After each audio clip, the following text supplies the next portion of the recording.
Hi friends, నమస్తే. ఈరోజు నేను మీకు చక్కటి రుచికరమైన పాతకాలం రాగి రొట్టెలు చూపిస్తానండి. ఇలా ఒక గిన్నె తీసుకుని అందులోకి 1.25 కప్పు రాగి పిండి వేశాను. నేను ఒక 5 వరకు అవుతాయండి చిన్నవైతే. ఇలా 1.25 కప్పు రాగి పిండి వేసుకున్న తర్వాత అందులోకి రుచికి సరిపడా ఉప్పు వేసుకోవాలి. రుచికి సరిపడా ఉప్పు వేసుకున్న తర్వాత ఉల్లిపాయలు, పచ్చిమిర్చి, అలాగే కొత్తిమీర, కరివేపాకు మనం ఎంత రాగి పిండి తీసుకుంటామో దాన్ని బట్టి వేసుకోవాలండి. నేను ఇక్కడ ఒక మీడియం సైజు ఉల్లిపాయ తీసుకున్నాను. 2 పచ్చిమిర్చి, కొద్దిగా కరివేపాకు, కొద్దిగా కొత్తిమీర తరిగి ఇలా వేసుకోవాలి. రాగి పిండి చాలా బలమండి. ఆడపిల్లలు ఎవరైనా సరే రాగి రొట్టెలు తింటే చాలా బలంగా ఉంటాయి ఎముకలు. పిల్లలకు మరి బలవర్ధకమైన ఆహారం అండి, పెద్దవాళ్ళకు కూడా. అందుకే పెద్దవాళ్ళు రాగి సంగటి తినమంటారు. మనం కూడా ఓపిక చేసుకుని కొద్దిగా సాయంత్రం పూటల్లో ఇలా రాగి పిండి రొట్టెలు చేసి పెడితే చాలా బలమండి. మంచి స్నాక్లా ఉంటుంది ఇది. ఇప్పుడు అన్నీ ఆథెంటిక్ రుచులు అంటూ ఇలా వస్తున్నాయి కదా మిల్లెట్స్తో. మన పాతకాలం అమ్మమ్మలు చెప్పిందే అదండి. మధ్యలో కొద్ది కాలం వదిలేశారు. ఇప్పుడు మళ్ళీ పాతకాలం రుచులకే అలవాటు పడాలి తప్పకుండా. ముసురు పట్టిన వేళ చక్కగా మన ఇంట్లో ఇలా రాగి పిండితో రొట్టెలు చేసుకుని, అలాగే ఆడపిల్లలు 10-12 సంవత్సరాల వాళ్ళు ఉంటే ఇలా కూర్చోబెట్టి వాళ్ళకు నేర్పిస్తే చక్కగా నేర్చుకుంటారండి. మన పాతకాలం వంటలు, మన పాతకాలం సంస్కృతి, సాంప్రదాయం అన్నీ మనం మన పిల్లలకు నేర్పించాలి. మన పండుగల విశిష్టత ఆధునిక కాలంలో ఎలా మారిపోతుందో చూస్తున్నాం కదా. అలా కాకుండా మన శైలిలో మనం ఎలా జరుపుకునే వాళ్ళమో అలాగే జరుపుకోవాలని చెప్పాలండి.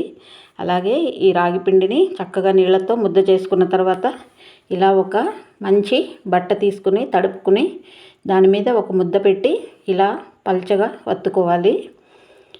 ఇలా వత్తుకున్న తర్వాత చక్కగా పెనం పెట్టుకుని, పెనం వేడెక్కాక ఆ బట్టతో పాటు దాని మీద వేసుకుంటే చక్కగా పడిపోతుందండి పెనం మీద.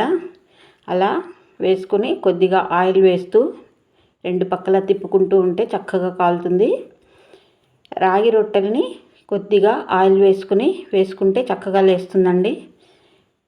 ఇలా రాగి రొట్టె తెల్లగా అవుతుందండి. అంటే కొంచెం వేడి తగలంగానే అలా తెల్లగా అవుతుంది. చక్కగా దాని మీద కొంచెం ఆయిల్ వేసుకుని స్ప్రెడ్ చేసుకుంటే బాగా వేగిపోతుందండి. ఇలా చక్కగా వేగిన తర్వాత రెండో పక్కకు తిప్పుకుని అక్కడ కూడా కొద్దిగా ఆయిల్ వేసుకోవాలి. ఆయిల్ మనం తినకూడదు అనుకోకూడదండి. ఎందుకంటే మన శరీరానికి ప్రతి ఒక్కటి అవసరమే. కాకుంటే ఎంత తినాలో అంతవరకే చేసుకోవాలి. కానీ ఆయిల్, చక్కెర ఇలా వదిలేసేయకూడదు. ప్రతిదీ బాడీకి అవసరమే అండి. అన్నీ తింటూ ఉండాలి. కాకపోతే శారీరక శ్రమ ఉండాలి. యోగా, మెడిటేషన్, అలాగే వాకింగ్, ఎక్సర్సైజ్ ఉంటే తప్పకుండా ప్రతి ఒక్కటి తినొచ్చండి. ఇలా అన్నీ చేసుకొని పిల్లలకి చక్కగా పెట్టడమే అండి. సాయంత్రం ఎంతో చక్కగా ఉండే ఈ రాగి రొట్టెలు పిల్లలు కూడా ఇష్టంగా తింటారు. మరి ఇలా వర్షం వచ్చేటప్పుడు చేసి పెట్టండి, చాలా బాగా ఉంటాయి. చాలా బాగా ఇష్టంగా తినేస్తారు పిల్లలు. ఇలా తెల్లగా అయిన తర్వాత దాని మీద కొద్దిగా ఆయిల్ వేయండి, అది మామూలుగా అవుతుంది. అలాగే చక్కగా వేగిపోతుంది. ఇలా అన్నీ చేసుకున్న తర్వాత చక్కగా ఇంటిల్లిపాది సాయంత్రం ఎంజాయ్ చేయడమే అండి. ఈ కాలం మనం ఆరోగ్యంగా తింటేనే మనకు, మన ఇంట్లో వాళ్ళకు కూడా అండి. కాబట్టి నా ఛానల్ కనుక నచ్చినట్లయితే సబ్స్క్రైబ్ చేసి, లైక్ చేసి, షేర్ చేయండి. మీ కామెంట్స్ కూడా ఇవ్వండి. అలాగే మళ్ళీ మరొక వంటతో కలుస్తాను. Thanks for watching. ఇంకో వంటకంతో, పాతకాలం వంటకంతో కలిసేదాకా సెలవండి.